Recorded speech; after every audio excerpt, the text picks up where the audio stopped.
স্বীকার করো, আমি সবাইকে মাফ করে দিব। তোমরা স্বীকার করো কিভাবে কি হয়েছে, আমি সবাইকে মাফ করে দিব, আমি ওয়াদা করছি। আমরা চাই না তাদেরকে খুন করে ফেলতে, আমরা চাই না তাদের যাবজ্জীবন হোক। আমি চাই আমার ছেলের আত্মহত্যার খণ্ডন হোক। তোমরা স্বীকার করো, আমি সবাইকে মাফ করে দিব। তোমরা স্বীকার করো কিভাবে কি হয়েছে, আমি সবাইকে মাফ করে দিব, আমি ওয়াদা করছি আমি মাফ করে দিব।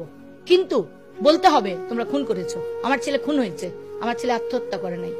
সালাম আলাইকুম। আমি যদি মরে যাই, আমি যদি আর মামলা আর আগাতে না পারি, আমি এতটুকু করে গেলাম যে আত্মহত্যা না, আমি এটা প্রমাণ করে গেলাম। আল্লাহ আমাকে সাহায্য করেছেন আপনাদের সাহায্যে, যে তাকে হত্যা করা হয়েছে।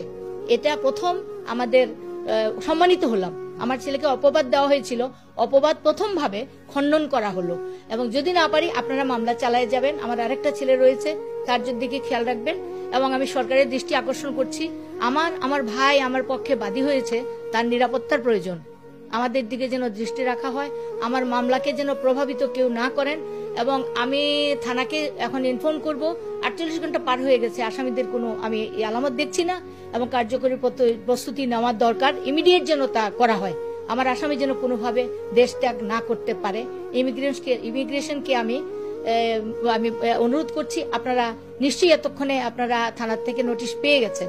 প্লিজ দয়া করে, আপনারাও সালমান শাহ ভক্ত, আমরা চাই বিচারটা হোক। আপনারা সব জানেন, ওরা যদি উপস্থিত না থাকে তাহলে আপনারা জানতে পারবেন না ঘটনাটা কি।